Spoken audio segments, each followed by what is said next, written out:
الحمد لله رب العالمين والعاقبة للمتقين والصلاة والسلام على رسوله محمد وعلى آله وأصحابه أجمعين أهلا وسهلا ومرحبا بكم.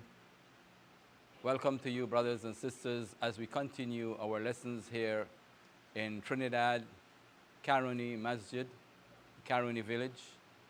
And I say to all of you, Ahlan wa sahlan wa marhaban bikum. Welcome to each and every one of you. في دروس في اللغة العربية, learning the Arabic language. As we have outlined previously, our class is not a reading class. This class goes beyond reading. We are addressing four main skills in learning any language. And when we say reading, we are talking about reading comprehension. We are trying to understand what it is that we are reading in Arabic. So it is reading comprehension. And we are also talking about listening, and it is listening comprehension. It is not just a matter of just hearing Arabic being read, but it is also trying to understand what it is that you are hearing. And then you also have the writing. We are also trying to write and to express ourselves in this target language that we are trying to learn. And therefore, it involves some rules of Arabic grammar, which you'll be getting from time to time as we progress in the class. And the last aspect of this course is about speaking. And speaking involves like dialogue and conversation, where you are being asked questions and you give answers, and also you too ask questions, and the person you're addressing will also respond to you. So we are trying to cover every aspect of the discourse in addressing those four main skills if you want, to learn the Arabic properly. And we said also that we will be looking at many of the verses of the Quran. As I have outlined previously, the Quran is the primary source of Arabic grammar. And so every time we learn a new rule, we will have to look into the Quran to see where we can look at some examples from the Quran. And of course, building our vocabulary, especially with words from the Quran. So before we start today's class, as it is customary, I just like to do a quick recap on some of the salient points that we spoke about in the previous class. So the previous class, basically, we looked at some of the prepositions, and we said that there are 17 prepositions in the Arabic language, and we have only looked at about 5 of them. And inshallah, as we will progress, we might mention 1 or 2 of them again. Okay, so these 5, inshallah, you hope you learn them and their meanings and how they are used. And we have looked at examples also from the Quran identifying where these prepositions have been mentioned. And we have been looking particularly at the short chapters of the Quran, those that you are familiar with, so that much time will be spent on the ayah itself, because it is an ayah that you are already familiar with, and therefore you are just looking for something beyond what you already know, and that is the preposition, let's say, for example. So what is the most important thing that you have to remember about prepositions is that prepositions are little words, small words, and they go with nouns. Prepositions do not go with verbs. They only go with nouns. And it is one of the ways of identifying a noun. And prepositions would normally be mentioned before the nouns, either nouns or pronouns. All right? So they are mentioned before. Some of these pronouns, they are attached to the pronouns and the nouns that they come in contact with. And some of them, they don't. They are separated. They are written separately. Additionally, you have to know that when a preposition precedes a noun, it has an effect on the noun. Okay? So it changes the noun from one case to another case. It changes the noun from what is called the nominative case to the genitive case. And there are signs for recognizing these changes that occur.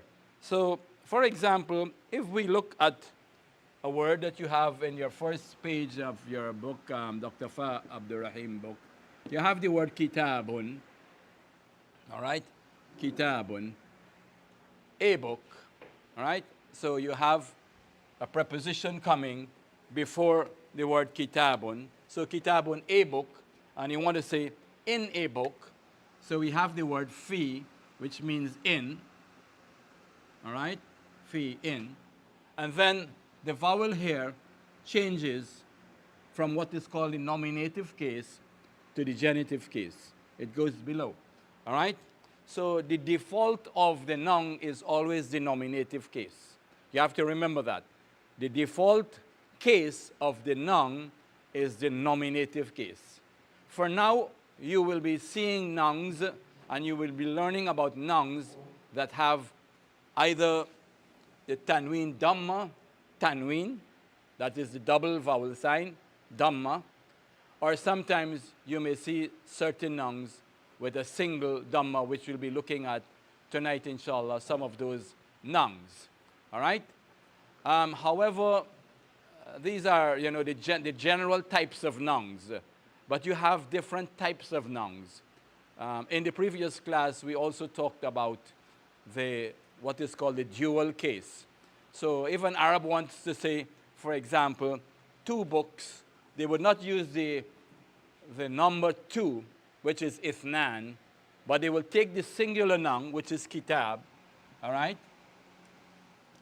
And they will add 2 additional letters, like to form like a suffix to the word, and it is attached to the ending of it with a suffix, all right? And these 2 letters are alif and nun, all right? And the nun has a kesra.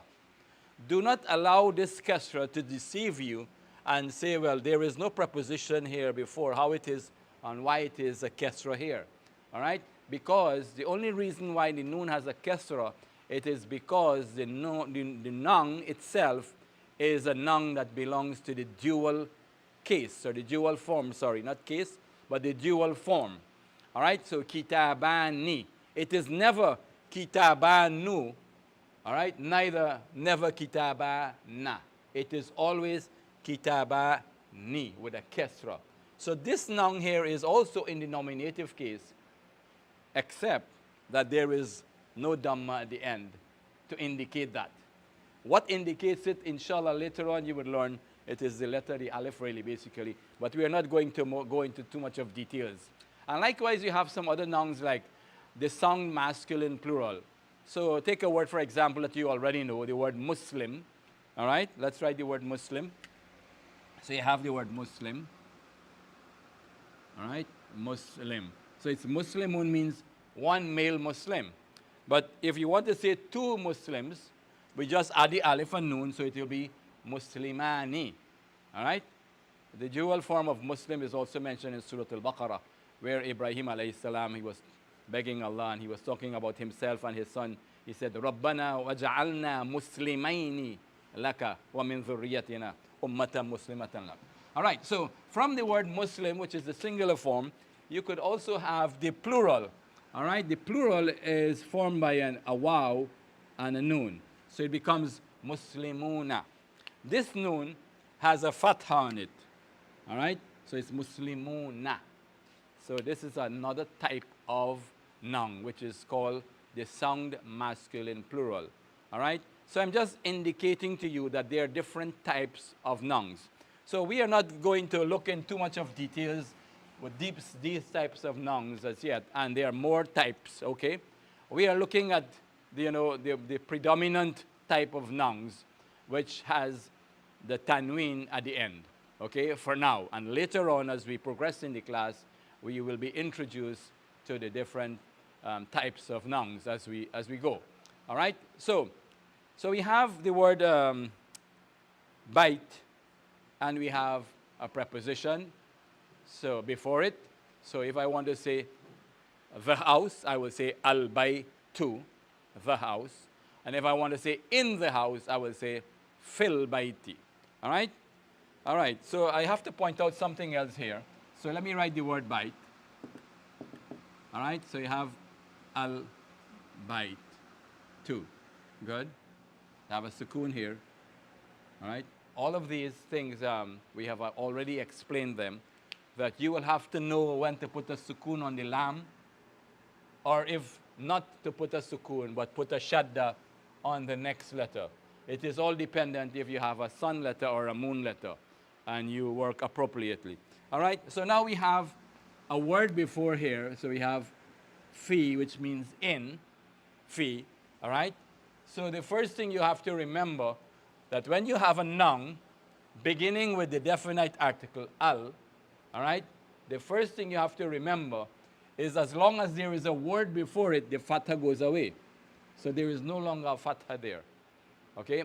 And when you read the Quran and you see like words beginning with alif lam, and there is a word before, you would never see a vowel on the alif. All right? So that's the first thing. And then you have the preposition here, fi. So this will change now to a kasra. So it becomes fil bait. But one additional thing I want to point out to you is that when you're reading, you don't say fil and pause. I mentioned that in the previous class. Do not pause halfway into a word. You have to say the whole word. Don't say fill and then trying to figure out in the meanwhile for a second what the other remaining part of the word is. So you don't say fill bite. You say fill bite. Fill bite. One time. Fill bite. Don't say fill and then bite. That's wrong. Okay? Good. So the main thing you have to remember about prepositions go with nouns. That is one thing. And the second thing is, then these prepositions, they have an effect on the nouns. They will change the nouns from the nominative case to the genitive case. And this is shown by the ending vowel of the noun. The dhamma changes to the kasra. If the noun has alif lam, you will have a single vowel. If it doesn't have the alif lam, then it will have the tanween dhamma. The tanween kasra, I mean. All right? Sometimes it may not have alif lam, but it may still have a single vowel. That will be explained to you later on why that is so. All right? So, I think we had stopped at page 30. وقفنا في صفحة 30. وقفنا means we stopped. في صفحة at. Remember, fi means in and fi also means at. So, وقفنا في صفحة. صفحة means page. وقفنا في صفحة 30. All right? At page 30. From Dr. Abdur Raheem's book. All right? And you have examples, you have exercises there basically. And these exercises are for you to do on your own, all right? Because the time does not permit for us to go through all of these, pages. These are basically the rules in action here, and for you to practice. And when you're practicing, as I have told you before, you have to read aloud. Remember, you're learning a language, and the language you will have to speak it. All right? So don't say it in your mind. That can't work. You have to say it aloud, so that when the time comes and you're given the opportunity to speak to someone, you have no problem. The tongue has to become, accustomed, and the tongue needs the exercise to pronounce the word. Hence the reason I'm saying you will have to read aloud. And sometimes maybe some of you may want to send me some voice messages in Arabic. Instead of writing your homework, you can also read your homework. Or you could write your homework and read it out for me. So let me hear how you're pronouncing, and then I can also correct you if there are any mistakes in your homework. All right? So read those exercises and write them also. All right?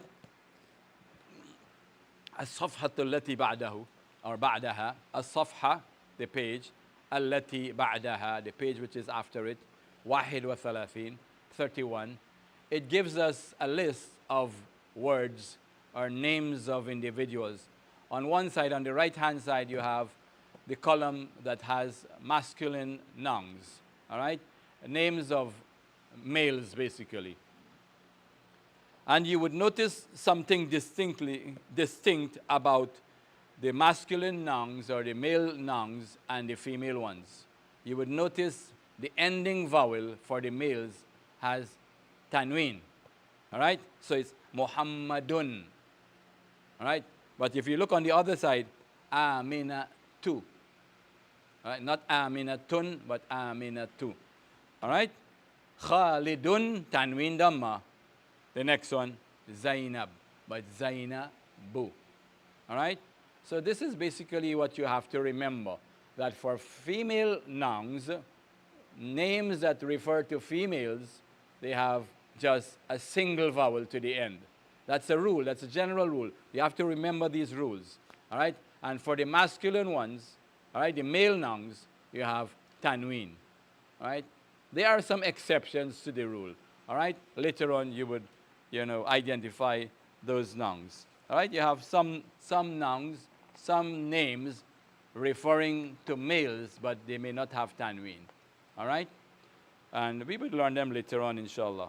All right? I don't want to mention too many things to you all, so that it becomes difficult for you to remember all of them. All right?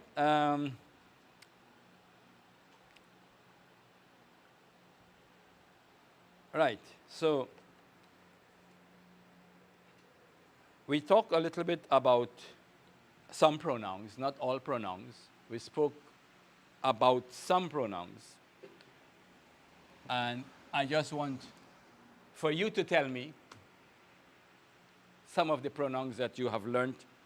I will give you the English, and those of you who are viewing, wherever you are, you also think about the answer, all right? So the question is not for only those who are here physically, but also for those who are listening virtually, all right? So I want the Arabic for the following pronouns. I. Say it loud. Ana. So, okay, Ana. So we said the word Ana is written with an extended alif, but the alif is short, pronounced short. You do not say Ana. All right? You just say Ana. Ana. The only time you could lengthen the alif, if this is your last word in your sentence, is you want to say I, so you say Ana, Ana, you go long, all right? But other than that, if you have other words coming after, it goes short, Ana, right? Ana. So that's I. What about you, masculine, a male person, you? Anta. So we have Anta, meaning you.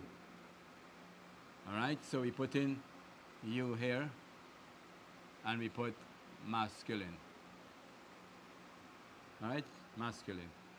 And if we want you feminine, huh? Anti. Anti. Anti. And it is feminine. All right? What about he? Huwa. Give an example. Allahu ahad. So huwa. Huwa means he. All right? So I'm not writing the English. All right? You have to try to remember the words by looking at them and know them one time. Huwa also means it. Huwa also means it. I did not say that in the previous class, but now you need to add it. All right? So if I say, where is the book? How would we say where is the book in Arabic? Aina al-kitab. So aina al-kitab.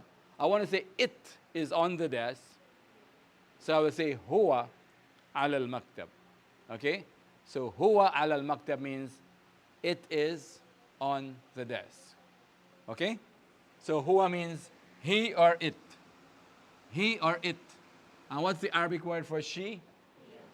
Hiya. Give an example from the Quran where this word occurred. Hiya. Salamun hiya hatta matla'il fajr. So hiya means she, and it also means it. So both words, they mean it. So let us look at the word like this. So we have it, and we have two words meaning it. All right? Huwa means it, and hiya means it. But huwa is for masculine nouns, and hiya is for feminine nouns. And then we could look at the same words again. Huwa has two meanings. Huwa means he, and it means it. Right? And we have hiya meaning either she or it means it. It's the same thing. All right? All of them. All right? This summarizes these two. Okay? So you have to remember here.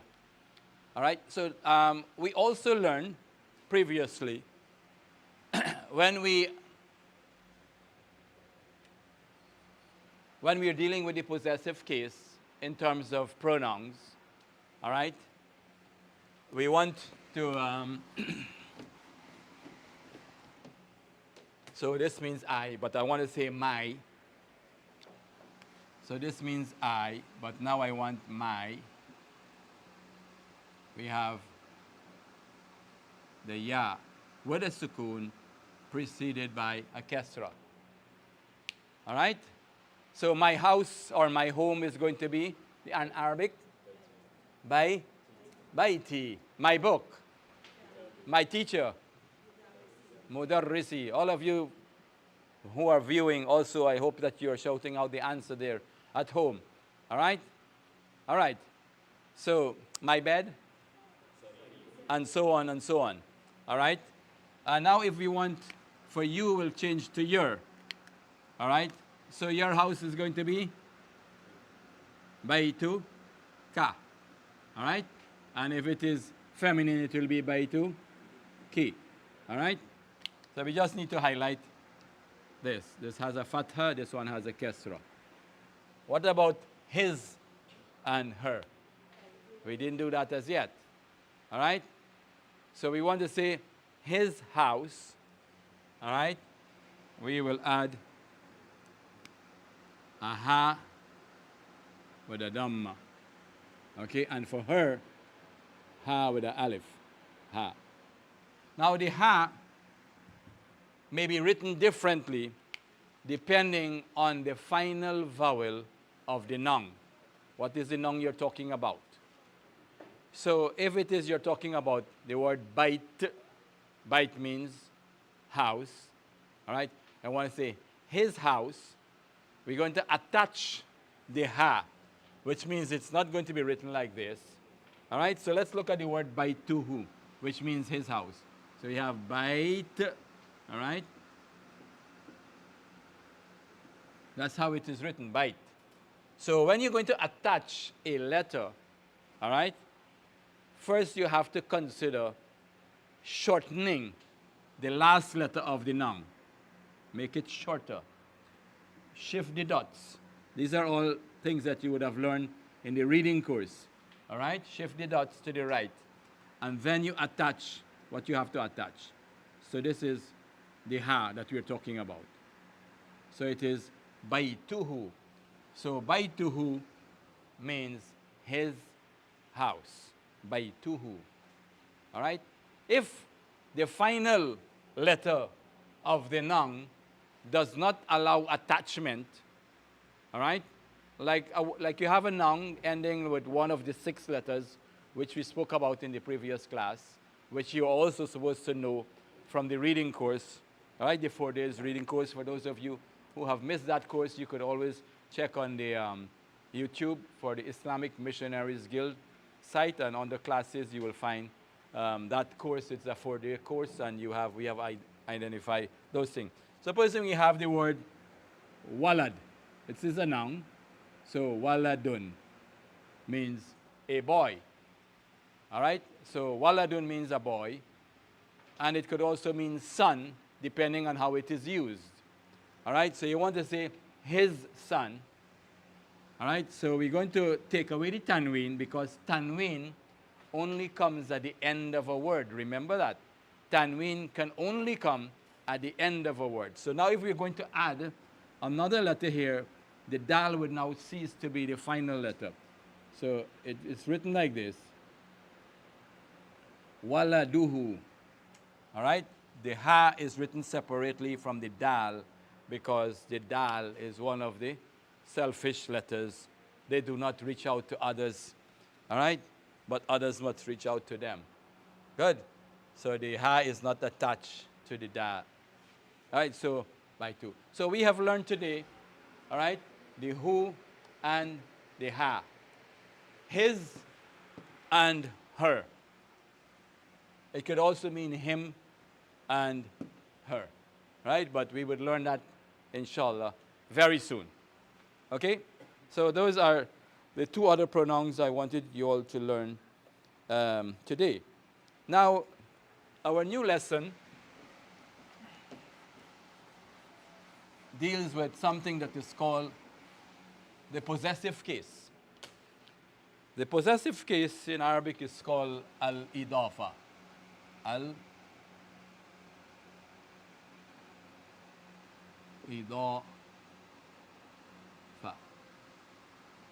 Okay. I want to show you how you already know all of the vowels of this word. All right? All of the vowels. You already know it. This is a word beginning with alif and lam. After the alif and lam, what is the first letter? Alif. So what should I put for this lam? What vowel? Sukoon. So this one has a fatha, right? This already has a kasra here. When a letter has an alif, it is understood that the vowel for it is what? A fatha. It can't go with a kasra, it can't go with a dhamma. So it is understood that there is a fatha here. All right? Now you have a word beginning with alif and lam. Therefore, the ending vowel will be a what? A single dhamma. All right? And if you have a word ending with ta marbuta, the vowel before it is always fatha.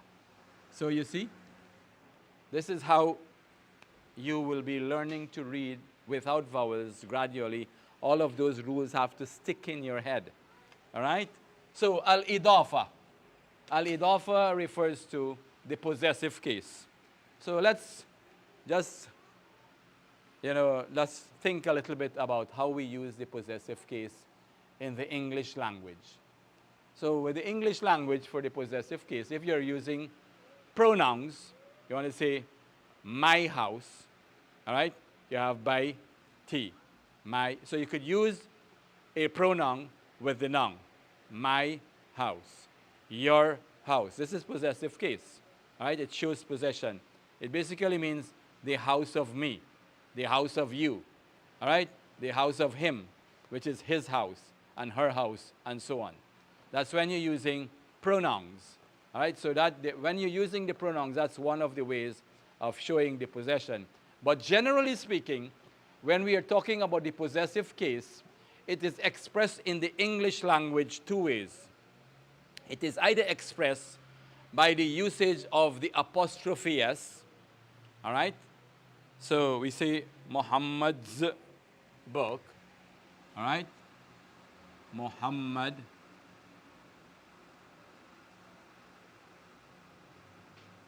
that the apostrophe S, book.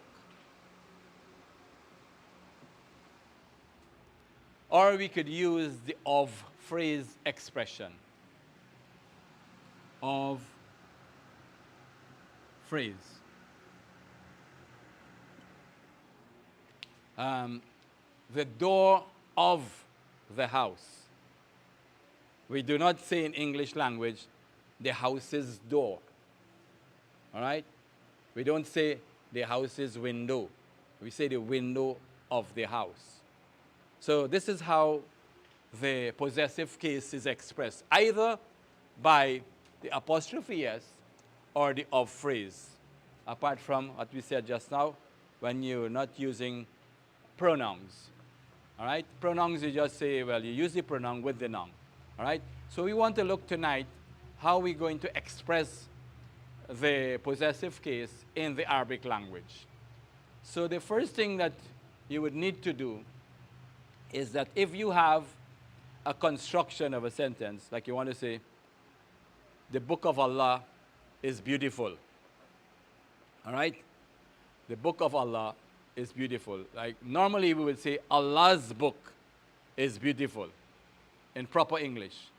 All right? Allah's book is beautiful. So let's write that.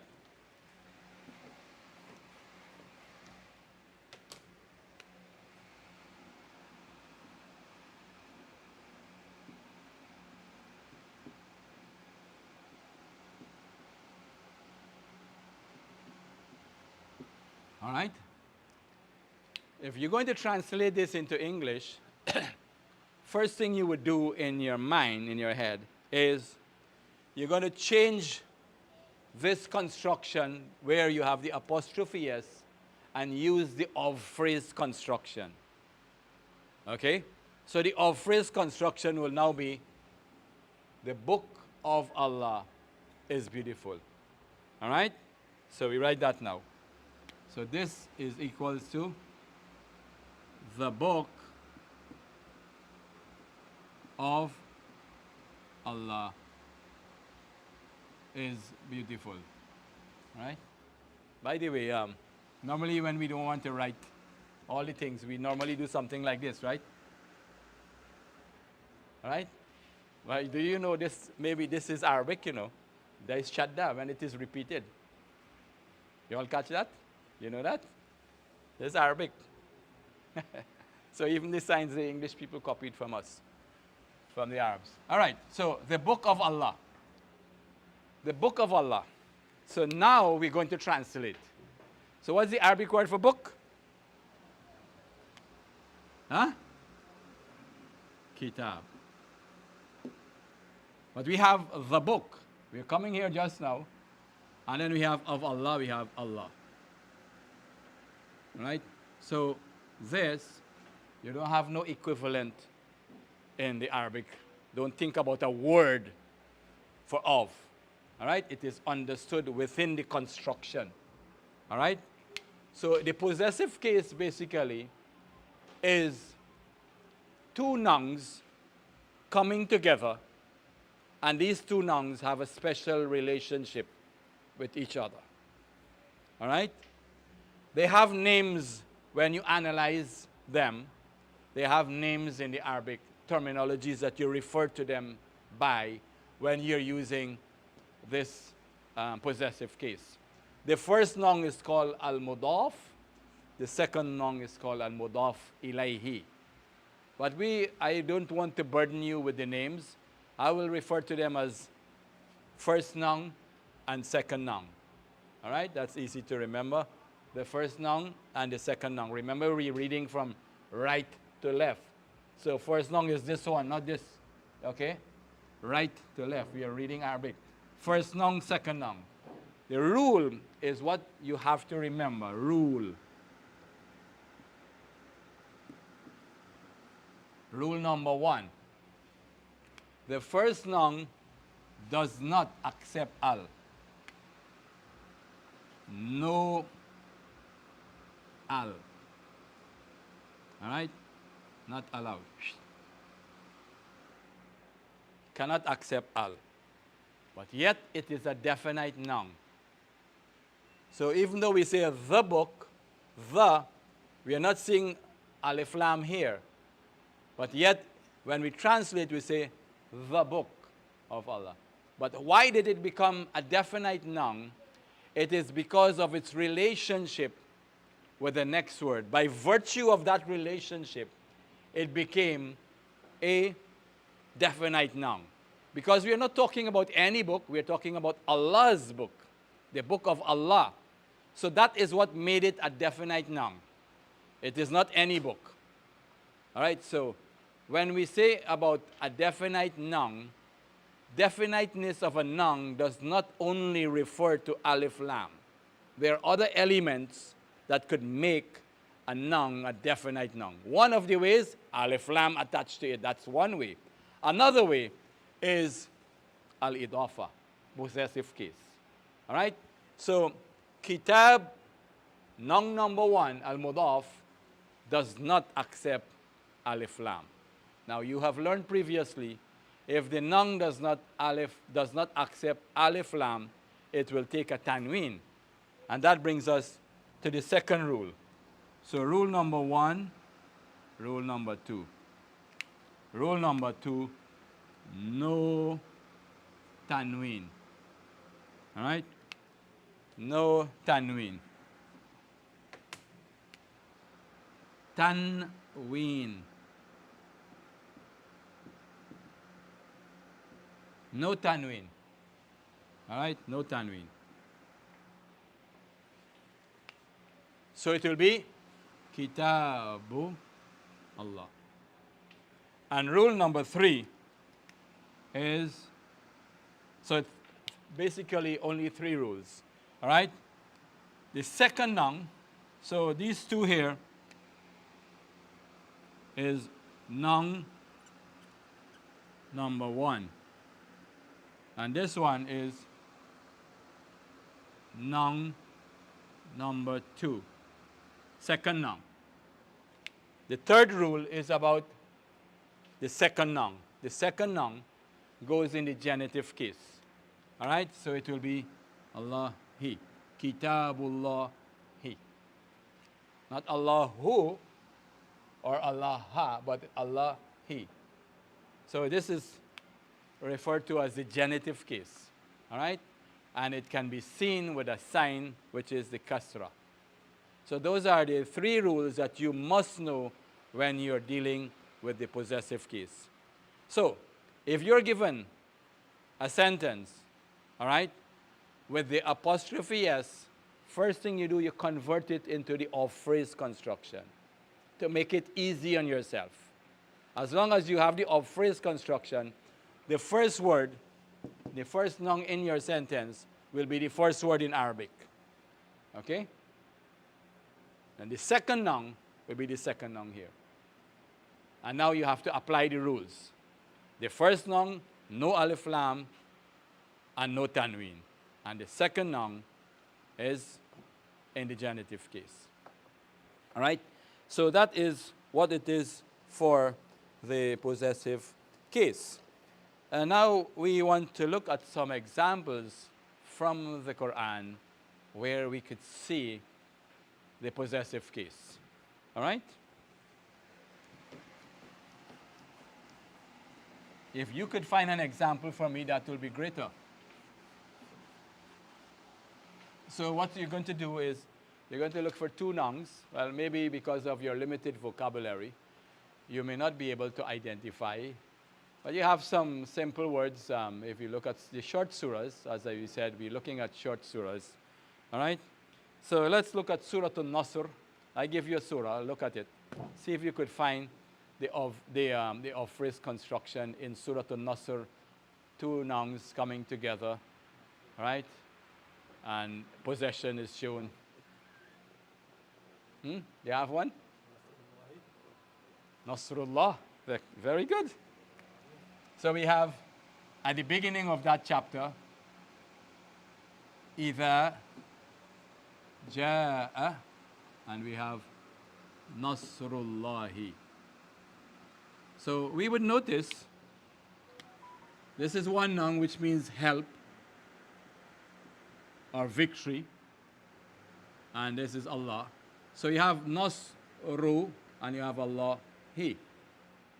So when or if comes, ja'a means comes, all right, the help of Allah. When the help of Allah comes, all right? That is very good. In the same surah, you have anything else? Fi dinillahi. So let's look at the next ayah. وَرَأَيْتَ النَّاسَ, so we're leaving out that. وَرَأَيْتَ النَّاسَ يَدْخُلُونَ فِي دِينِ Allah. So we have kesra here and we have a kesra. All right? So the reason why we have a kesra here is because, because of the preposition, right? So this is in the genitive case because it is preceded by a preposition, Fi. And this is in the genitive case because of the possessive case construction. All right? So we have two nouns in the genitive case, but they are in the genitive case for different reasons. The first one is in the genitive case because it is preceded by a preposition.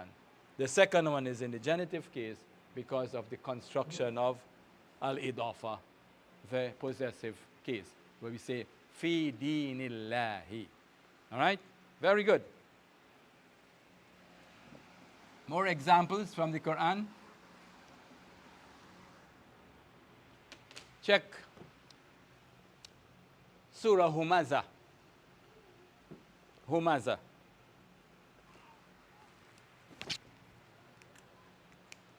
So we have Surah An-Nasr.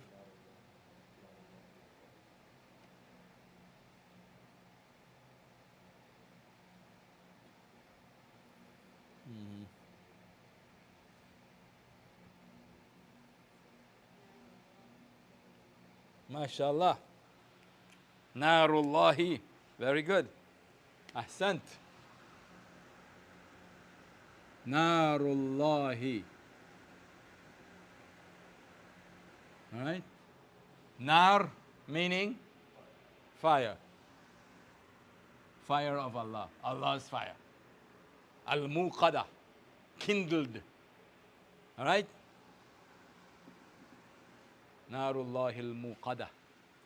All right? So, that's very good. All right? Another example.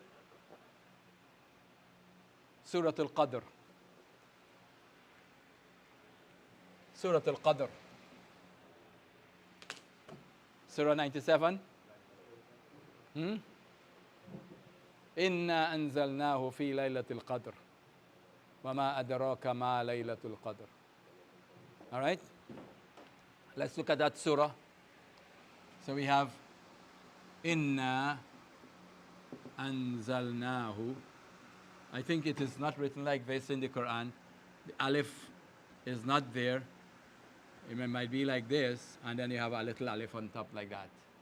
That has to do with advanced reading, which is the highest form of Arabic writing. The Quranic Arabic, remember this, the Quranic Arabic is the highest form of Arabic writing.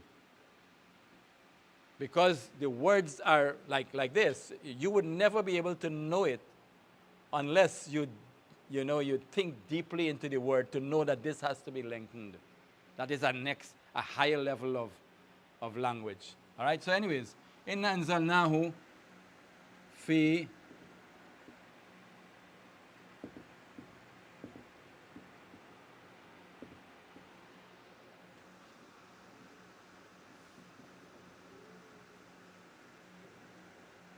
I write in shorthand Arabic, and I don't normally write like this.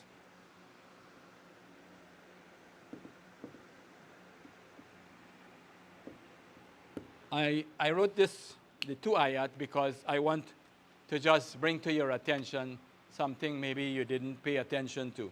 So we have a preposition here. All right, so we have a kesra here. All right, Inna anzalnahu fi, in the night of Al-Qadr. This is mudaf, first noun, and this is second noun. So we know why this is in the genitive case because of a preposition. And this second noun is in the genitive case because of the possessive case construction. All right, but look at the next ayah. Wama adraka wama. What is the meaning of ma? So look, can you just give what you know from what you have learned in class so far in terms of words? What is the meaning of this? And what? Maybe you don't know this word. Okay, it means inform. But you have this kaf here. It means you, to inform you or make you know. And what would make you know? All right, what is this word? What? This word. Now notice here, we have Layla 2. Wama adraka ma laylatul qadri.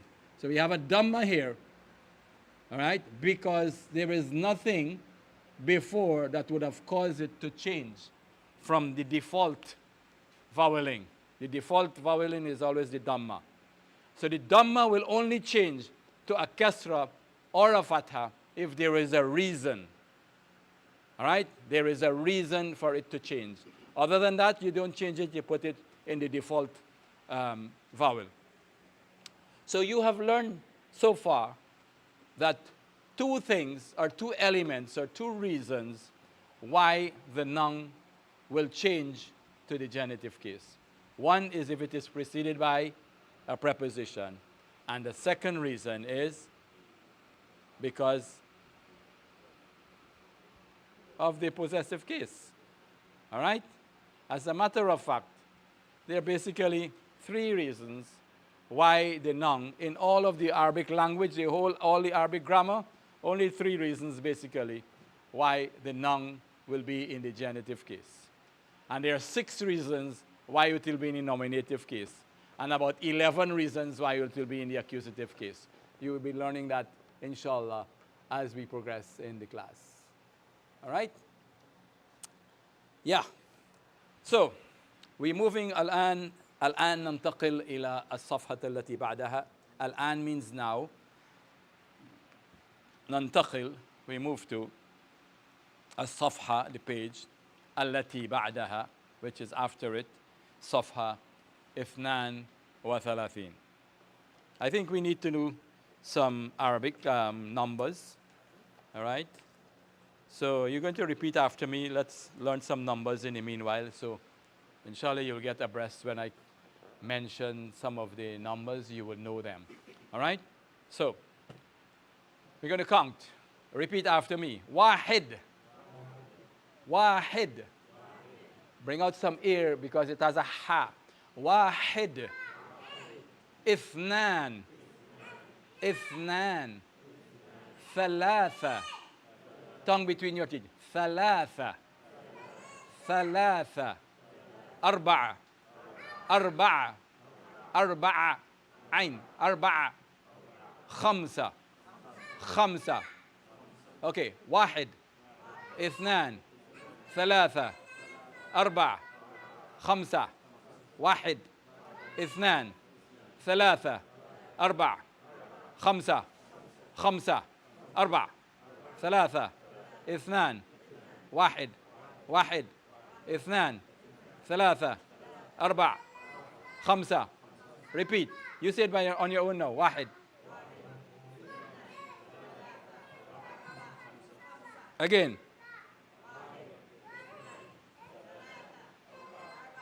Okay, look at my fingers and tell me the numbers.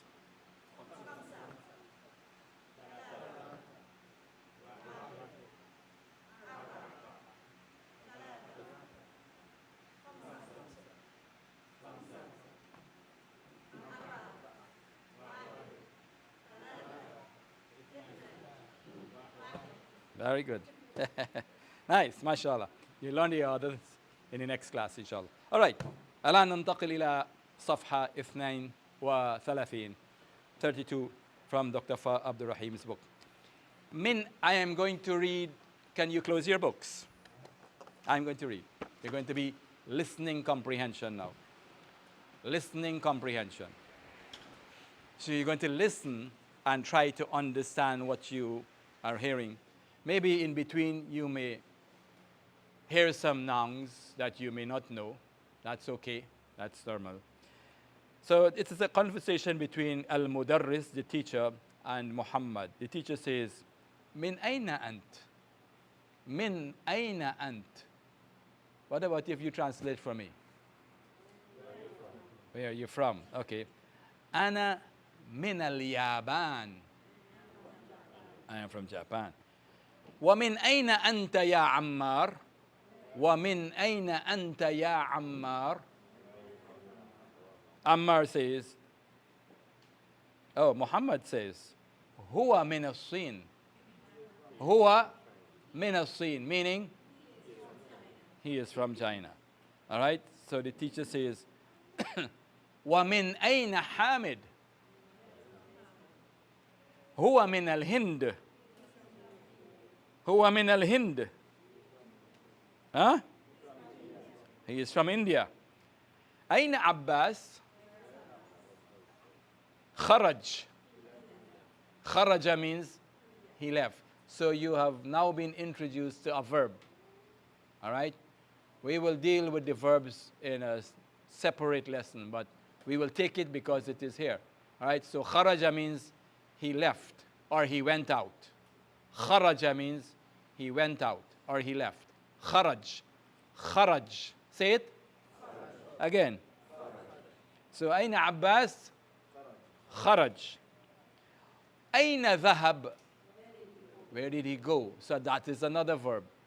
ذهب means he went. ذهب. أين ذهب? All right. Do you know the word ذهب? ذهب also means gold. Huh? Do you know why gold is called ذهب? Everybody going after it. All right. All right. So ذهب. ذهب إلى المدير. He went to the principal or the director. ذهب إلى المدير. المدير. المدير means the director or the principal, depending on how you use it, what you're talking about. All right, so in a school setting, you will say al-mudir means the principal. If you're in an office, al-mudir, go to the director. All right, go to the boss, al-mudir. All right, al-mudir. أين ذهب علي؟ ذهب إلى المرحاض. ذهب إلى المرحاض. إلى المرحاض. He went to the toilet. Al-mirhad means toilet. Al-hammam means the washroom. All right? So you have two words. Al-hammam means washroom. Al-mirhad means toilet.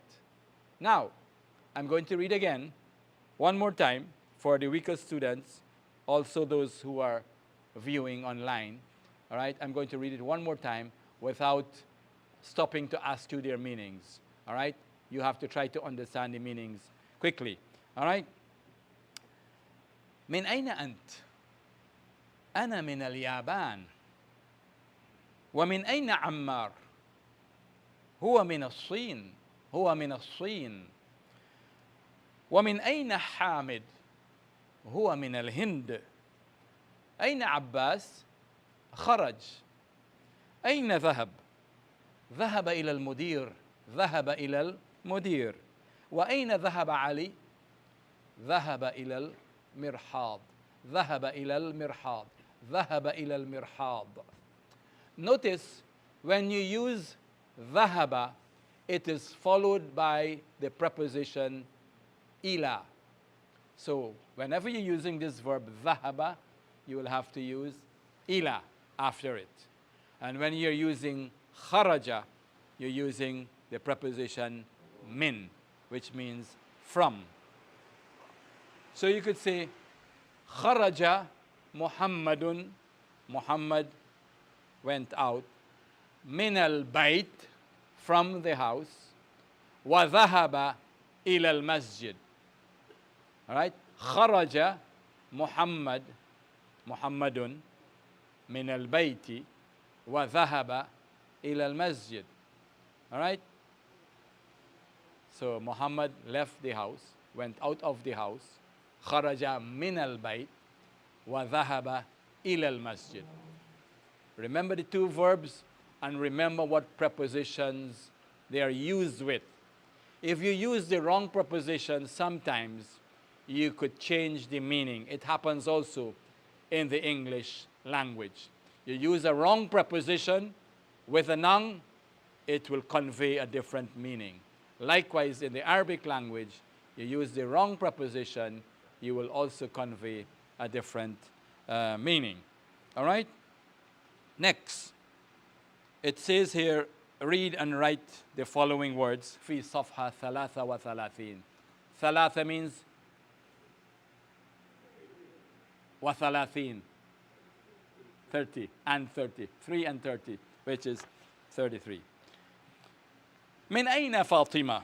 هي من الهند. Try to understand the meaning. من أين فاطمة؟ هي من الهند. Next sentence. خرج المدرس من الفصل وذهب إلى المدير. خرج المدرس من الفصل وذهب إلى المدير. ذهب التاجر إلى الدكان. ذهب التاجر إلى الدكان. خرج حامد من الغرفة وذهب إلى الحمام.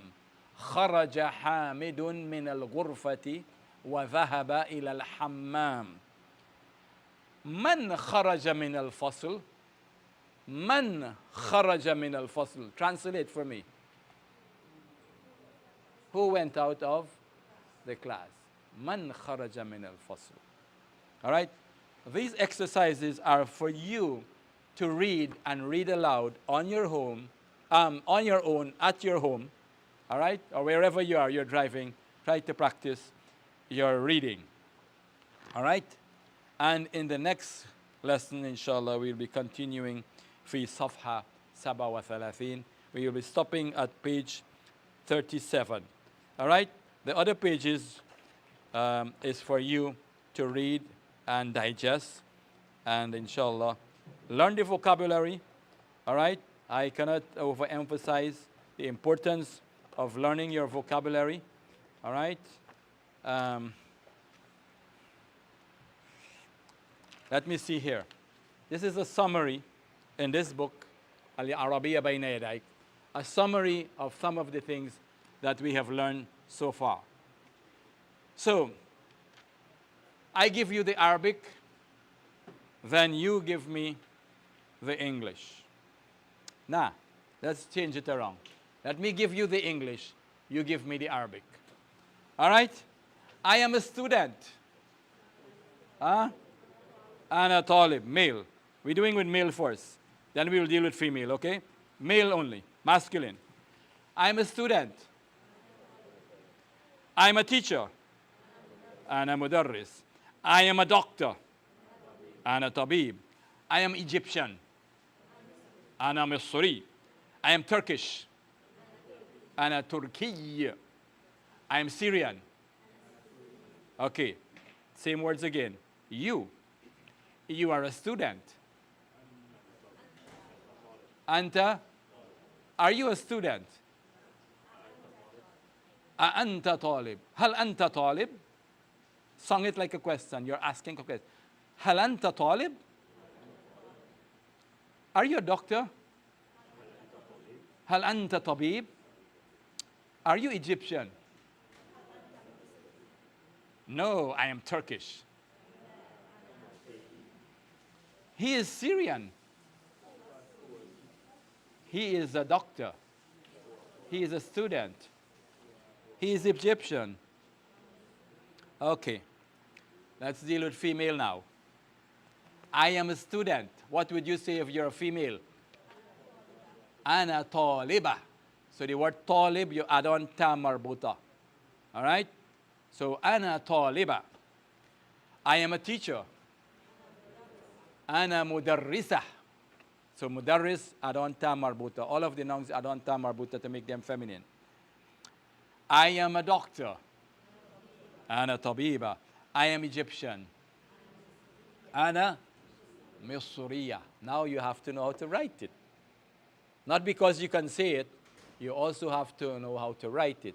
And you have to know the correct letters. Some of you might write Misriya with a sin, and it is not a sin, it is with a sword. That's why you have to pay special attention to the pronunciation. Misriya. Ana Misriya. She would say, Ana Misriya. I am a Turkish woman. Ana Turkiya. Ana Turkiya. I am Syrian. Ana Suriya. Suriya. Okay, you. Now we change it to you. Female, right? You are a student. And anti taliba. Are you a student? Hal anti taliba. Are you a teacher? Anti tabib. Anti mudarrisa. Or hal anti mudarrisa? Did I ask you teacher or doctor? What about doctor? You are a doctor. Anti tabiba. Are you a doctor? No, I am a student. La ana. Ana taliba. La ana taliba. Are you Egyptian? هل أنت مصرية? Are you Syrian? Are you Turkish? Are you Trinidadian? هل أنت ترينيدادية؟ ما شاء الله تتكلمين العربية جيدا. ما شاء الله, you speak Arabic well. Okay. And then you have من أين, من أين أنت, من أين أنت, من أين هو, من أين هي, and so on and so on. So I could use those pronouns that you have learned. Right? Where is he from? من أين هو? Where is she from? من أين هي, and so on and so on. All right? All right, so we stop here at this page. Moving on to some next lessons, inshallah. All right, I think we have come to the end of today's class. Jazakumullah khairan. Wa barakallahu fikum. Any question? We have, so far we have this book. We have more of this one. All right, so we have more of this available in Al-Hijra store. This one we are out of stock. Someone asked me if we could photocopy it. But you know, this is colored, and we may need to get permission from the publishers, you know, to copy. It may have copyright. This one doesn't have any copyright. All right? So, inshallah, you could hold on a little bit. But you have the link for it. In the meanwhile, you could just download it from the internet. It is available. And you have the link on the group chat. Look at the group description, and you have the link, and you could download both books. I know some of you like the hard copy, but inshallah, for now, you will have to do that until we reorder the books, and inshallah, we'll try to get some of those books, inshallah. Jazakumullah khairan. Barakallah fiqh. Any questions? Don't be afraid to ask questions, you know. And those of you online, you could also ask some questions if you want.